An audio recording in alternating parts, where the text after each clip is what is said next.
وہ کروڑوں روپے دیے جاتے تھے ان کو اپنی مرضی کی پوسٹنگ لینے کے لیے، چاہے وہ یعنی ڈی سیز کی ہوں، چاہے کمشنرز کی ہوں، چاہے پولیس والوں کی ہوں. اب اس کی بھی تفصیل کا وقت نہیں ہے، ورنہ کھل کے یہ باتیں ساری سامنے آ گئی ہیں.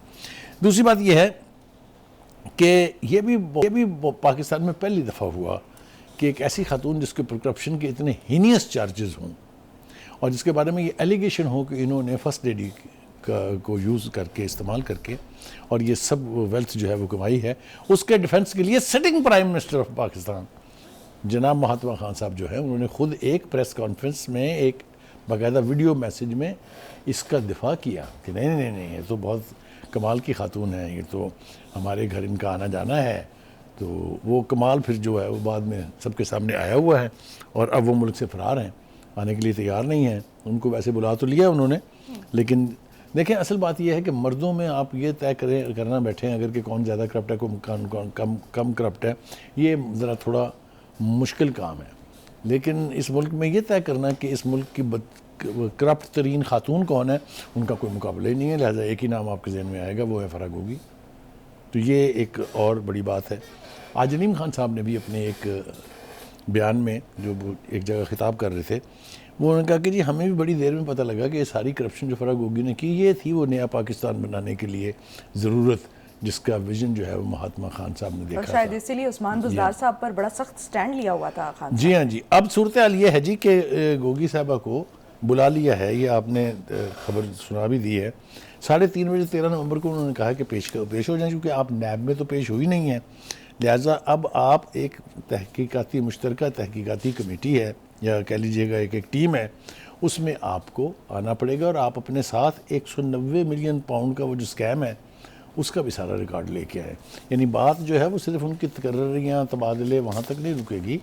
وہ جو انہوں نے، آپ کو یاد ہے نا وہ کیس 190 ملین پاؤنڈ والا، کس طریقے سے وہ سرمایہ جو ہے لندن سے منتقل ہوا، کس طریقے سے اس کے بدلے میں انہوں نے زمین لی ان کے ساتھ. القادر ٹرسٹ والا جی القادر ٹرسٹ والا معاملہ. تو یہ بات جو ہے نا یہ ابھی تو اور کھلے گی. ابھی آپ ان کو پیش ہونے دیں، جب وہ پاکستان واپس آئیں گے وہ طوطے کی طرح بولیں گی. یہ ایک کمال رہا ہے خان صاحب کے ساتھ، جتنے بھی لوگ تھے وہ اب پریس کانفرنسز کر رہے ہیں، انٹرویوز دے رہے ہیں، پریس ریلیزز جاری کر رہے ہیں، تو پتہ چلتا ہے کتنے لائل تھے وہ. یہ بھی بولیں گی طوطے کی طرح سے. ہم نے تو ایک وقت میں یہ سنا تھا کہ شاید یہ بھی ان کے خلاف وعدہ معاف گواہ بننے جا رہی ہیں. یہ ہونے جا رہا ہے کہ نہیں ہونے جا رہا ہے، اس کا سارا دار و مدار ہے کہ وہ واپس کب آئیں گی. انہوں نے اپنی مرضی سے تو واپس نہیں آنا ہے، یہ تو طے ہے. لہٰذا ان کو لانا پڑے گا یا ریڈ وارنٹ کے ذریعے، یا جو بھی طریقہ کار ہے دوسرے ممالک سے واپسی کے. آئیں گی وہ ضرور، اور وہ جب آئیں گی تو پھر وہ بولیں گی بھی بہت. ٹھیک. اچھا بخاری صاحب، اس بارے میں تو تحقیقات ہونی چاہیے بلا شبہ اس میں، لیکن یہ اس میں 3 نام بہت زیادہ لیے جاتے رہے، عثمان بزدار صاحب بھی اور احسن جمیل گجر بھی جو ان کے ہسبینڈ ہیں فرح گوگی کے، اور تیسرا نام فرح گوگی کا. لیکن ہم نے دیکھا کہ ابھی فرح گوگی کا نام جو ہے وہ سر فہرست آ گیا. عثمان بزدار جو ہیں وہ پی ٹی آئی سے علیحدگی اختیار کر لیتے ہیں، اس لیے ان پر جو کیسز تھے یا چارجز تھے وہ اس طرح سے سامنے نہیں آ رہے ہیں. تو کیا اس سے ایک عام آدمی کے پاس جو تاثر جائے گا وہ یہ نہیں جائے گا کہ کیا اس وقت مقصد انصاف ہے؟ دیکھیے مقصد انصاف اس اعتبار سے تو نہیں رہا جس اعتبار سے آپ پوچھنا چاہ رہی ہیں. پولیٹیکل وکٹمائزیشن ہم نے سنا ہے، ہوتی رہی ہے اور ہوتی ہے، کوئی آپ اس کو اوائڈ نہیں کر سکتے. جس طریقے کی یعنی پچھلی حکومت میں خود انہوں نے کی تھی کہ وہ سارے کیسز جو بنائے گئے ان کا کیا حال ہوا، اس لیے کہ پروسیکیوشن ویک تھی، شواہد تھے نہیں، گواہی تھی نہیں. نیب نے بھی ہاتھ کھڑے کر دیے، ایف آئی اے نے بھی ہاتھ کھڑے کر دیے. اگر آپ کو مشیر میمن یاد ہو جو جس طرح سے انہوں نے کہا تھا کہ خان صاحب یہ کہتے تھے آپ مقدمہ قائم کرو، جواز ہے کہ نہیں ہے یہ مجھے نہیں بتانے کی ضرورت. تو یہ جو جس طریقے کے مقدمات اس وقت قائم ہوئے یہ ہوتے رہتے ہیں، یہ ہمیں سمجھ میں آتی ہے. لیکن جو مقدمات اب ان کے اوپر قائم ہوئے ہیں، جن میں فورن فنڈنگ ہے، جس میں توشہ خانہ ہے، اس میں ایویڈنس بہت سٹرونگ ہے. اور اب جس کو یہ تاثر دینے کی کوشش کرتے ہیں کہ 9 مئی جو ہے یہ وکٹمائزیشن ہے، ہمارے تو بندے ہی نہیں تھے. اچھا بخاری صاحب، 9 مئی کے علاوہ جتنے بھی کیسز یا جتنے بھی چارجز ہیں، اسی طرح کے بہت سخت قسم کے کیسز جو ہیں وہ شہباز شریف پہ بھی تھے، نواز شریف پر بھی تھے. پھر مطلب یہ ساری نون لیگ اور پیپلز پارٹی 2018 میں جس طرح سے ہم نے دیکھا کہ پولیٹیکل بنیادوں پر، جس کا آپ نے بھی ذکر کہ پولیٹیکل بنیادوں پر جس طرح سے کیسز بنائے گئے. ٹھیک ہے، آپ کا یہ سٹینس ہے کہ اس وقت جو کیسز ہیں بڑے سالڈ ہیں، لیکن اس وقت بھی یہ عوام کو تو یہی پریزنٹ کیا جاتا تھا کہ یہ کیسز بڑے سالڈ ہیں، اتنے ہزار ہزار کے کرپشنز ہیں, اتنے 1000% اضافہ ہو گیا ہے ان کے اثاثوں میں, اتنے 1000% ان کے اثاثوں میں اضافہ ہو گیا ہے. ایک کوالٹیٹیو فرق اگر آپ مجھے اجازت دیں تو میں بتاؤں آپ کو. یہ پیسہ جو ہے یہ اس لیے کرپشن کا ڈائریکٹ آؤٹ کم ہے کہ جو شریف فیملیز کے اوپر جو الزامات تھے, جو مقدمات ہیں, ان میں پیسہ ان کا اپنا ہے. انہوں نے جو حرکت کی وہ یہ کہ قانون کو ہوڈ کیا. ایف بی آر کے قوانین جو ہیں, جو ٹیکس اور ڈیوٹیز وغیرہ کے حوالے سے ہیں, ان کو انویڈ کیا. پیسہ جو ہے پہلے باہر بھیجا, پھر اپنے بیٹوں کے ذریعے منگوا لیا. یہ چارج ہے نا ان کے اوپر. پیسہ کس کا تھا؟ پیسہ تو انہوں نے ٹیکس دینا تھا. جو یہ بات ہو رہی ہے جن کیسز کی ہم صرف بیٹھ کے ذکر کر رہے ہیں, اس میں پیسہ اپنا تو تھا ہی نہیں کبھی. لیکن ٹیکس کا پیسہ بھی تو گورنمنٹ کا ہوتا ہے. کریکٹ. تو میں نے کہا, یہ تو نہیں کہا نا کہ وہ ان کو اجازت ہے کہ وہ جو مرضی کریں, بھگتیں گے نا. اگر وہ مقدمات جو ہیں وہ ویلڈ ایویڈنس کے اوپر ہیں تو they must pay the price.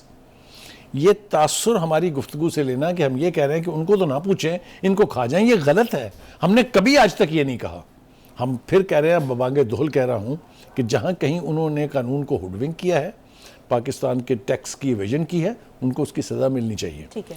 لیکن فرق صرف یہ ہے کہ وہ کھیلے اپنے پیسے سے, ٹیکس بچایا, ٹیکس انویڈ کیا. یہ ساری دنیا میں ہوتا ہے بزنس کمیونٹیز میں, لیکن اس کی سزا جزا ہے. یہ جو مقدمات ہیں ان کی نوعیت بالکل مختلف ہے.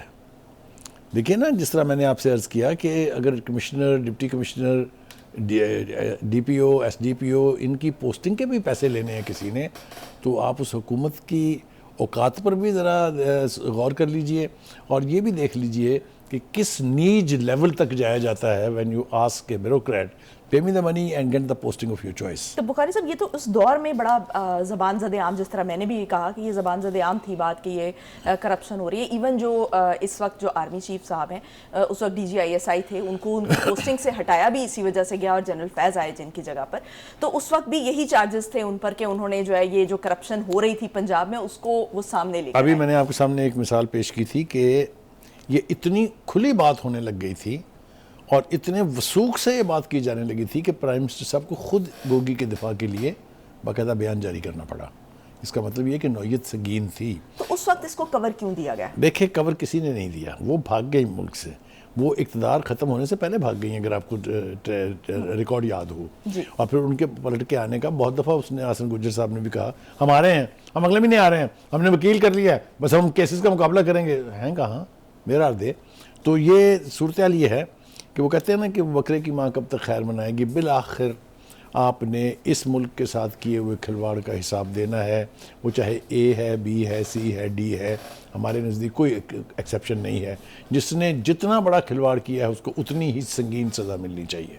جی, احتساب کا رواج پڑنا چاہیے, اور صحیح معنوں میں یہ احتساب نہیں پڑے گا تو نہیں ہونا چاہیے. ہماری سوسائٹی کبھی بھی آگے نہیں بڑھ سکتی. ٹھیک ہے, یعنی احتساب بہرحال جو ہے وہ ہمارا, اور سیاستدانوں کا سب سے زیادہ, سیاستدانوں کا جی سب سے زیادہ احتساب ہونا چاہیے, اور جو ہے اس کے بغیر ہمارا ملک آگے نہیں چل سکتا. ناظرین, کل نگران وزیراعظم انوار الحق کاکڑ کی طرف سے افغانستان کو ایک پیغام دیا گیا تھا. سخت قسم کا پیغام تھا. وہ یہ پیغام تھا کہ جو افغانستان کی جو سرزمین ہے اس کو پاکستان کے خلاف استعمال نہیں ہونا چاہیے. یہ بڑا کلیئر ہو جانا چاہیے. گزشتہ 2 برسوں میں 2000 سے زیادہ معصوم پاکستانیوں کی جانیں اس اندوہناک جو خون ریزی ہے اس کی بھینٹ چڑھ چکی ہیں, اور جس کے ذمہ دار جو ہیں وہ تحریک طالبان پاکستان کے دہشت گرد ہیں. اور آج جو ہے وہ افغانستان کی طرف سے اس کا ریئیکشن آیا. بخاری صاحب, جو ریئیکشن آیا ہے اس کو آپ کس طرح سے کر دیکھتے ہیں؟ دیکھیے, پہلی بات تو یہ ہے کہ یہ ضابطے کی کارروائی آپ کہہ سکتی ہیں کہ انہوں نے کہا کہ جی پاکستان کا امن جو ہے وہ, اس کا قیام جو ہے وہ ہماری ذمہ داری نہیں ہے. لیکن میرے خیال سے جب تک ہم پورے کھل کے یہ نہ بتائیں اپنے ناظرین کو کہ کاکڑ صاحب نے کل کہا کیا ہے. کاکڑ صاحب کا بیان اس اعتبار سے بالکل واضح تھا کہ جناب آپ, ایک تو جو افغانستان میں ٹی ٹی پی کے ٹھکانے ہیں, جہاں ٹی ٹی پی کے دہشت گرد جو ہیں وہ آزادانہ گھوم پھر رہے ہیں, اسلحے تک ان کو ایکسیس ہے, سرمایہ انہیں فراہم ہو رہا ہے, ٹریننگ ان کو فراہم ہو رہی ہے, یہ تو ایک آپ بند کریں. اور دوسری بات یہ ہے کہ جو یہ دہشت گرد ہیں جو ہم آپ کو کئی دفعہ آئیڈینٹیفائی بھی کر چکے ہیں اور آپ کو خود بھی پتہ ہے کہ وہ کون ہے, وہ آپ ہمارے حوالے کریں, ہم ان سے خود ڈیل کر لیں گے. دیکھیں نا, ایک طرف تو ہمیں افغانستان کی حکومت یہ کہتی ہے کہ جناب یہ آپ کے پاکستانی ہیں, اٹھائیں لے جائیں ان کو. اچھا جی, ہم تو تیار ہیں اس کے لیے. اب تو پہلی دفعہ میں سمجھتا ہوں کہ پاکستان کی افغان پالیسی جو ہے اس میں ٹرانسپیرنسی آئی ہے, شفافیت آئی ہے اس میں, کہ اچھا جی ٹھیک ہے, یہ ہمارے بندے ہیں, تو آپ یہ ہمیں دے دیں, ہم ان سے خود ڈیل کر لیں گے. تو ایک تو وہ جو پرانا گلہ تھا حکومت کابل کا, خاص طور سے طالبان کی حکومت کے قیام کے بعد سے, کہ جی یہ آپ کے بندے ہیں, لے جائیں آپ ان کو. اب ہم کہہ رہے ہیں کہ جناب آپ ان کو یہاں سے نکال لیں, وہ آٹومیٹکلی ہمارے پاس آئیں گے تو ہم ان کو ڈیل کر لیں گے. آپ خود کارروائی نہیں کرنا چاہتے تو نہ کریں, لیکن ہمارے حوالے کریں. جی. دوسری بات یہ ہے کہ اس کے جواب میں جس کا آپ ذکر کر رہی ہیں کہ جو افغانستان کا ریئیکشن آیا ہے, اس میں جو لہجہ اختیار کیا گیا, جو لب و لہجہ ہے, اس کے اوپر بھی سخت اعتراض ہے. اور پاکستان حکومت کی طرف سے کہا گیا کہ دھمکی آمیز لہجہ جو ہے یہ اختیار کرنا جو ہے یہ قابل افسوسناک بات ہے. اور میں سمجھتا ہوں کہ اس حد تک یہ بالکل ٹھیک ہے. اب تو صورتحال یہ آ گئی ہے کہ کابل گورنمنٹ کو دو میں سے ایک کا انتخاب کرنا پڑے گا. یا تو وہ پاکستان کے ساتھ اپنے تعلقات کو نارمل کر لیں, اور یا پھر ٹی ٹی پی کا ساتھ دینے کا اعلان کر دیں. The choice is very simple and very direct. دیکھتے ہیں کہ افغانستان کی حکومت کیا فیصلہ کرتی ہے, کیونکہ ناظرین کو یہ بتانا بہت ضروری ہے کہ ہم ایک طرح سے لائف لائن ہیں افغانستان کی. لینڈ لاک کنٹری ہے افغانستان کمپلیٹلی, اور ان کے کسی بھی نیبر کے ساتھ کوئی بہت آئیڈیل تعلقات نہیں ہیں. ہم ہی ان کو اشیاء ضروریہ فراہم کرتے ہیں, ہمارے ہاں ہی ان کے لوگ آ کے تجارت کر کے یہاں سے مال و اسباب لے کے جاتے ہیں, یہیں سے وہ دولت کماتے ہیں اور اس کو واپس افغانستان بھیجتے ہیں. تو یہ فیصلہ اب ان کو کرنا پڑے گا کہ کیا کرنا ہے. طالبان کا, تحریک طالبان پاکستان کا ساتھ دینا ہے یا پاکستان حکومت کا ساتھ دینا. یہ تو ہو گئی ایک بات. دوسری بات یہ ہے کہ آپ کو یاد ہوگا کہ پاکستان کی افواج کی طرف سے 2 مرتبہ بڑا سیریس آپریشن کیا گیا ان دہشت گردوں کے خلاف. ایک آپریشن ضرب عضب تھا اور دوسرا آپریشن رد الفساد تھا. یہ بڑے میجر آپریشن ہوئے. اس کے نتیجے میں جہاں بہت سارے دہشت گرد عناصر کا کلا کما ہوا, اس کے نتیجے میں بہت سارے لوگ بارڈر کراس کر کے افغانستان چلے گئے. یہ وہی تحریک طالبان پاکستان کے لوگ ہیں جو پاکستان میں مختلف کارروائیاں جو ہو رہی ہیں اس میں ملوث پائے گئے ہیں. اور کاکڑ صاحب نے تو واضح طور پر کہا کہ حال ہی میں ہونے والے واقعات میں 15 افغان طالبان جو ہیں وہ, یا پاکستانی ٹی ٹی پی کے طالبان جو ہیں وہ ملوث سے. تو اٹ از ناٹ کہ زبانی طور پہ ہمیں بیان جاری کیا جا رہا ہے, باقاعدہ سالڈ ایویڈنس کے ساتھ بات ہو رہی ہے. وہ کیا, جب یہ لوگ یہاں سے بھاگ کے بارڈر کراس کر کے افغانستان گئے تو وہاں پر اس وقت سپن بولدک کے علاقے میں بے پناہ دفعہ میں اس کا تذکرہ کر چکا ہوں, جو فارمر انٹیلیجنس ایجنسی تھی افغانستان کی NDS, ہندوستان کی را اور امریکہ کی CIA, ایسے تمام لوگوں کو اکٹھا کرتی تھی, فراری کیمپوں میں رکھتی تھی جہاں ان کی تربیت ہوتی تھی, جہاں ان کو لیٹسٹ اسلحہ دیا جاتا تھا. آپ نے دیکھ لیا کہ ایویڈنس یہ موجود ہے کہ وہ اسلحہ یا تو نیٹو فورسز کے پاس ہے یا پھر ان کے ہتھے چڑھا ہوا ہے. کیسے چڑھا ہوا ہے یہ سب کو پتہ ہے, کوئی ڈھکی چھپی بات نہیں ہے. تو اس وقت جو یہ لوگ یہاں سے بھاگ کے گئے تھے ان کو چاہیے یہ تھا کہ اس وقت وہ وہاں سے ڈپورٹ کر دیتے کہ آپ بھاگ جائیں یہاں سے واپس. اس وقت ان کو استعمال کیا گیا, جس کے لیے بھی کیا گیا کیونکہ جنگ میں ساتھ دیا نا ان سارے پاکستانی طالبان نے. جو کابل گورنمنٹ ہے اس کے اقتدار تک پہنچنے کے راستے میں ان کا تعاون شامل ہے, تبھی وہ جنگ جیتے نا. ایک یہ بات ہوگی. دوسری میں سمجھتا ہوں کہ مثبت بات یہی ہے کہ پہلی دفعہ پاکستان کے پرائم منسٹر نے 2 ٹوک الفاظ میں کہا ہے, بھائی جان اٹ از آئیدر دے اور وہی, make your choice, pick up one of us. تو یہ ایک بہت میں سمجھتا ہوں آسان بات ہے. دوسری بات یہ کہ ایک آواز یہاں سے ہمارے سیاسی پارٹی کے طور پہ اٹھی ہے جو ان کے حق میں اس حد تک ضرور ہے, مولانا فضل الرحمان, اور وہ ہے مولانا فضل الرحمان صاحب. انہوں نے کہا ہے کہ آپ اس طریقے سے ان کی تذلیل کر کے یا اس طریقے سے ذرا تھوڑا سا ان کو ڈی گریڈ کر کے واپس بھیجنے کی بجائے آپ ایک کمیشن بنائیں, اس کمیشن میں ان کا سب کا بیٹھ کے فیصلہ کریں, ان کا فیٹ کے کیا ڈیسائیڈ ہونی ہے, اینڈ دین ایکٹ اکارڈنگلی. اب اس کی لیکن وہ دوسری طرف یہ بھی تو دیکھیں نا کہ جو جب یہ 2021 میں طالبان واپس آئے تھے, امریکہ کا انخلا ہوا تھا اور طالبان کی واپسی ہوئی تھی, تو اس وقت بھی پاکستان کی طرف سے جو وانٹڈ افراد تھے ان کی لسٹ ان کو جاری کی گئی تھی. لیکن ہم نے ہمیشہ دیکھا کہ ان کو جو بھی ہم نے لسٹ فراہم کی یا ان سے جو مطالبات کیے گئے وہ کبھی پورے نہیں ہوئے. میں نے اس کی وجہ آپ کو بتا دی ہے, اس لیے کہ یہ امریکہ کے خلاف جنگ میں چونکہ طالبان پاکستان اور افغان طالبان انہوں نے مل کے وہ جہاد لڑا ہے یا وہ جنگ لڑی ہے, تو اسی لیے وہ ان کے خلاف کوئی بھرپور ایکشن لینے سے ہمیشہ گریز کرتے رہے ہیں. تو یہ مولانا فضل الرحمان صاحب کی بات میں کر رہا تھا, وہ کیوں ایسا کرتے ہیں, کیوں وہ پاکستان کی حکومت کی جو پالیسی سے تھوڑا سا مختلف ہیں. اس لیے کہ مولانا فضل الرحمان صاحب سیاست کرتے ہیں پشتونوں کی. پشتون جو ہیں وہ پاکستان افغان بارڈر کے دونوں طرف بستے ہیں, کے پی کے میں بھی ہیں, ادھر بھی ہیں, آنا جانا ہے روز. یعنی یہ بارڈر تو کبھی ایگزسٹ ہی نہیں کرتا تھا, یہ تو فری فار آل تھا کہ جب مرضی آ جائیں آپ. پھر ایک آیا کہ اچھا پرمنٹ لے لیں آپ ڈیلی بنیاد کے اوپر, آپ 15 دن کا پرمنٹ مل جائے گا, 5 دن کا مل جائے گا. تو اس طرح کی صورتحال کو خراب کرنے کی ذمہ داری میرے خیال سے کابل گورنمنٹ کی ہے, آج کی ہو چاہے اس سے پہلے کی ہو, سب ان کی ذمہ داری ہے. تو وہ چونکہ پشتونوں کی مفاد کے خلاف کام نہیں کر سکتے کیونکہ خود بھی پشتون ہیں اور ببانگ دہل وہ یہ سیاست کرتے ہیں, تو یہ بھی ہمیں سمجھ آتی ہے. اور یہی وجہ ہے کہ انہوں نے حالیہ اقدامات جو ہوئے ہیں یہ افغانوں کو گھر بھیجنے والے یا جو افغان دہشت گرد ہیں ان کے خلاف کارروائیاں کرنے والوں کو کچھ زیادہ سپورٹ نہیں کرتے مولانا فضل الرحمان. تو یہ ہمیں سمجھ میں آتا ہے. یہ تو ہو گیا اس کا ڈومیسٹک سیناریو. ایک اس کا انٹرنیشنل کہانی بھی ہے. افغانستان سے امریکہ کا جو مفاد ہے وہ ابھی بھی وابستہ ہے. امریکہ ابھی بھی وہاں کی سیاست کے بارے میں کنسرنڈ ہے. امریکہ ابھی بھی یہ چاہتا ہے کہ جو بفر زون وہ چاہتا تھا کہ چائنا اور رشیا کے درمیان جو ہے وہ قائم کیا جائے, جس میں ہم بھی حصہ تھے, پاکستان بھی تھا, اسی لیے ہم ان کے الائز تھے اتنے طویل عرصہ تک. افغانستان میں 20 برس ایک دفعہ اور 10 برس ایک دفعہ جاخ مار کے دیکھ لیا امریکہ نے کہ کچھ نہیں ملا اس میں سے. تو یہ ساری چیزوں کو اگر آپ مد نظر رکھیں تو اب پاکستان کے لیے چوائس کرنا ضروری ہو گیا ہے. یعنی this is essential for us to make a choice whether we are going to be friendly with Kabul government or we are ڈیگڈرونس. Pakistan کی طرف سے جو جیسچر دیے جا رہے ہیں اس سے میں یہ یقینی طور پہ کہہ سکتا ہوں کہ ہم کابل حکومت کے خلاف نہیں ہیں. ہم افغان طالبان کے اس طرح سے دشمن نہیں ہیں جس طرح سے امریکہ ہے یا جس طریقے سے داعش ہے وغیرہ وغیرہ. تو میرے خیال سے بیٹر سینس مسٹ پرویل.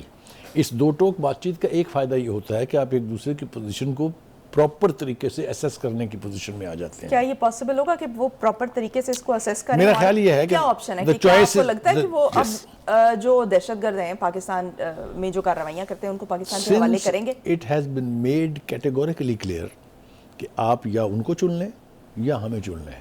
اور جیسا کہ میں نے کہا کہ چونکہ یہ کاکڑ صاحب کا سیاسی بیان نہیں ہے, یہ کیلکولیٹڈ سیکورٹی ایجنسیز کو آن بورڈ لے کے یہ فیصلہ کیا گیا ہے.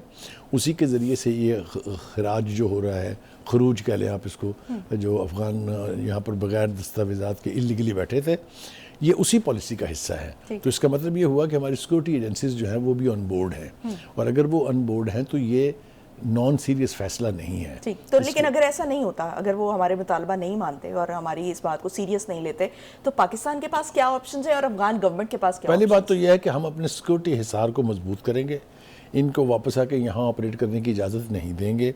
جن تک ہمیں رسائی حاصل ہو جائے گی ان کے خلاف ایکشنز ہوں گے, ان کو سزائیں ہوں گی. یہی ایک راستہ ہے اور اس راستے کی طرف اب تیزی سے بڑھنے کی ضرورت ہے. اس لیے کہ ہم یہ اجازت نہیں دے سکتے کہ ہمارے جو قبائلی علاقے ہیں یا ہمارے جو سرحدی ٹاؤنز ہیں وہ بلیڈ کرتے رہیں انڈیفینیٹلی فار نو رائم اور ریزن, صرف اس لیے کہ اس سے کسی کو تقویت ملتی ہے. اس کے لیے ہم اپنی قربانیاں اور انسانوں کی جانیں دینے کے لیے اب مزید تیار نہیں ہیں. میں سمجھتا ہوں کہ اس میں اگر کنسسٹنٹ رہتی ہے یہ حکومت بھی, پھر یہ تو انٹرم ہے, لیکن جب الیکشن ہوں گے اس کو بھی فارملی اس سٹانس کے اوپر کھڑی ہو جائے. اسی صورت میں ہمارے پاکستان کے اندر خاص طور سے اور بالعموم جو علاقے ہیں بارڈر کے, جو افغان بارڈر کے ساتھ ساتھ کے علاقے ہیں, وہاں امن قائم ہو سکتا ہے. ورنہ this will remain a bleeding wound, جیسا کہ گورباچوف نے کہا تھا جب سوویت یونین بریک ہوا تھا تو اس وقت اس نے کہا تھا کہ this Afghanistan will continue to be a bleeding wound for the countries in that region, and the particular reference was toward us. ایسے تو بخاری صاحب یہ جو افغان ٹرانزٹ ٹریڈ ہے, کیا ہم اس کی جو پالیسی ہماری اس حوالے سے کیا اس کو بھی ریوزٹ کیا جانا چاہیے؟ ایبسلیوٹلی. اگر کابل گورنمنٹ بہیو نہیں کرے گی تو this could come to a stop. نہ صرف یہ بلکہ وہ جو ٹرانزٹ ٹریڈ جو ہوتی ہے, جو ہندوستان سے جو سامان ہونے جاتا ہے وہ رک جائے گا. تو ہمارے پاس آپشنس تو بہت ہیں. جیسا میں نے کہا کہ افغانستان از اے لینڈ لاک کنٹری, اور ان کو بالآخر بیہیو کرنا پڑے گا if they want to survive. ٹھیک ہو گیا بخاری صاحب. بخاری صاحب تو یہ جو 2016 میں ہم نے دیکھا تھا کہ جو ٹی ٹی پی ہے اس کی طاقت بالکل ختم ہو گئی تھی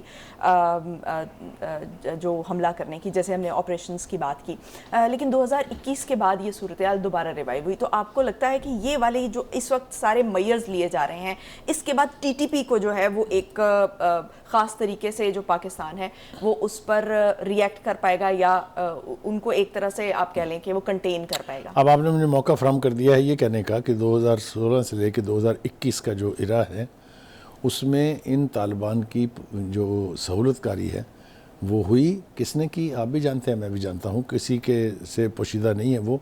لوگوں کو جیلوں سے رہا کیا گیا، لا کے وہاں سے یہاں بسایا گیا، ان کے دفاتر کھولنے کی بات کی گئی، کسی نے نام رکھ دیا طالبان خان. یہ یاد ہوگا نا آپ کو سارا کچھ.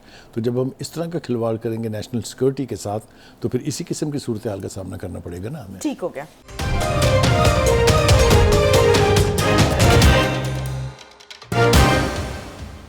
بخاری صاحب، پی ٹی آئی جو ہے وہ بار بار لیول پلینگ فیلڈ کا مطالبہ کر رہی ہے، بلکہ اب تو کہہ رہی ہے کہ پلینگ فیلڈ ہی نظر نہیں آ رہی ہمیں. وجہ کیا ہے؟ دیکھیے، یہ آپ نا چبھتے ہوئے سوال بڑی آسانی سے کر لیتی ہیں، مختصر کر لیتی ہیں ایک تو جملہ اور پھر مسکرا کے دیکھتی ہیں.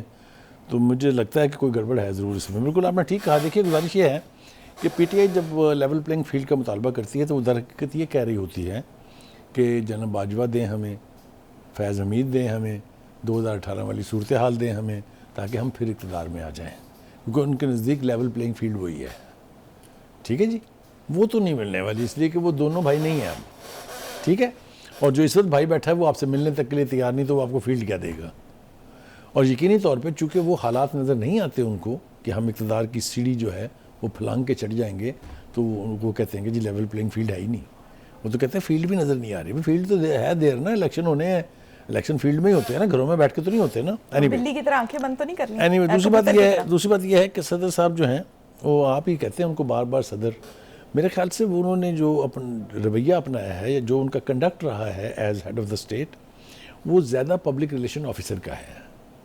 تو انہوں نے پبلک ریلیشن کی ہے پی ٹی آئی کے لیے. انہوں نے ملک کے صدر کے طور پر ملک کا کبھی نہیں سوچا.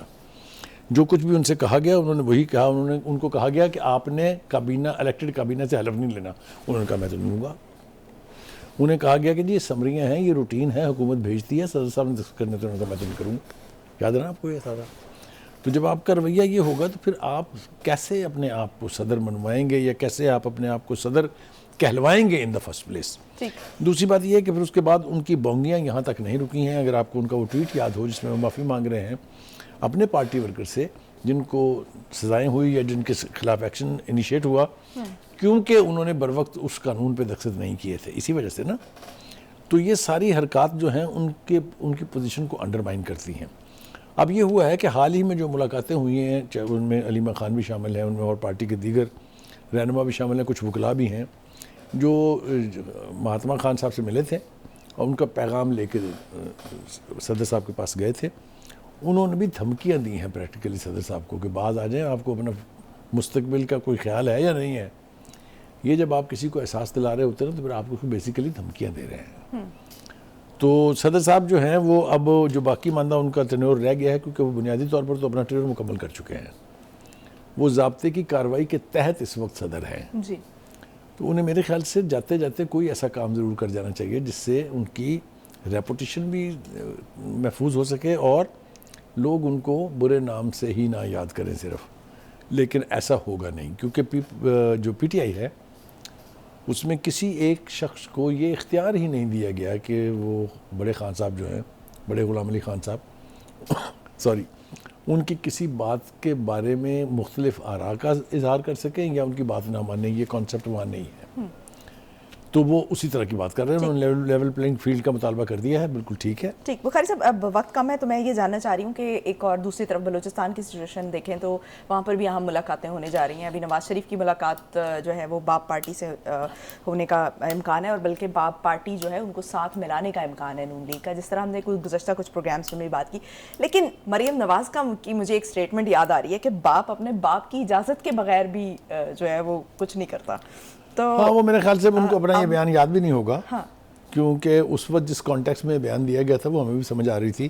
جب زرداری صاحب نے یہ کہا کہ میں نے بنائی ہے باپ، لوگوں کو سمجھ آ گئی تھی اس کے پیچھے کون ہے. پھر باپ نے جو رول ادا کیا وہ بھی سمجھ آ گئی کس کو. باپ اب جو ہے وہ امکان نہیں ہے، یہ فیصلہ ہو گیا ہے کہ باپ نے ضم ہونا ہے نون لیگ میں. اچھا. اور اس کی جو رسمی جو رسومات ہیں وہ طے کرنے کے لیے نواز شریف صاحب جائیں گے. جب وہ جائیں گے تو وہ باقاعدہ اعلان کریں گے کہ ہم ہو گئے، یہ طے ہو گیا ہے. جہاں تک مریم کے اس بیان کا تعلق ہے، میں نے بتایا وہ ایک ڈیفرنٹ کانٹیکس میں دیا گیا تھا. اس وقت تک باپ جو ہے وہ اتنی پیاری نہیں ہوئی تھی ابھی انہیں، کہ it was on the other side of the fans. اب چونکہ وہ آ گئی ہیں تو اس لیے جہاں تک باب پارٹی کا تعلق ہے، دیکھیے وہ ایک گروپ ہے جن کے اوپر ایک ٹیگ لگا ہوا ہے we are also available, always available, اور آلویز اویلیبل. تو وہ وہی کریں گے جو وہ ہمیشہ سے کرتے آئے ہیں. وہ دیکھیں گے کہ کس پلڑے میں کا وزن زیادہ ہے، اس پلڑے میں وہ بیٹھ کے سوار ہو جائیں گے، اور پھر جتنے بھی لوگ اس میں ہوں گے جو الیکٹیبلز ہوں گے جنہوں نے الیکشن جیتنا ہے وہ وزیر بھی بن جائیں گے. یہ بھی رواج رہا ہے. ہم نے یہ بھی دیکھا کہ ایک دفعہ بلوچستان میں صرف ایک اپوزیشن کا بندہ تھا جس کا وہ رند صاحب، اور باقی سارے کے سارے جو ہیں وہ یا وزیر تھے یا مشیر تھے یا ایڈوائزر تھے، یعنی وہ اسپیشل اسسٹنٹ تھے. تو یہ صورتحال بھی ہمارے سامنے ہے. بلوچستان یقینی طور کے اوپر کافی عرصے سے لاوارث رہا ہے. میرے خیال سے پاکستان کی مین سٹریم پارٹیز اگر وہاں جا کے آپریٹ کریں گی، ان کے ساتھ مل کے بلوچستان کے مسائل کو حل کرنے کی کوشش کریں گی، تو یقیناً صورتحال میں بہتری آئے گی، جو کہ آنی چاہیے. بلوچستان کے رائٹس کے حوالے سے کوئی دو رائے نہیں ہے، یہ ان کا حق ہے، ان کو ملنا چاہیے. اور یقینی بنانے کی صرف یہ ضرورت ہے کہ وہ فنڈنگ جو بلوچستان کے لیے کی جاتی ہے وہ گراس روٹ لیول تک جا کے لوگوں تک پہنچے. سردار اور جو وہاں کے وڈیرے ہیں وہ اس کو مینوپولیٹ کر کے خود نہ کہا جائے. ٹھیک ہے، بہت شکریہ بخاری صاحب. ناظرین آج کے لیے اتنا ہی، مجھے دیجیے اجازت. پاکستان کی ہمیشہ پائندگی کی دعا کے ساتھ اللہ حافظ ناصر.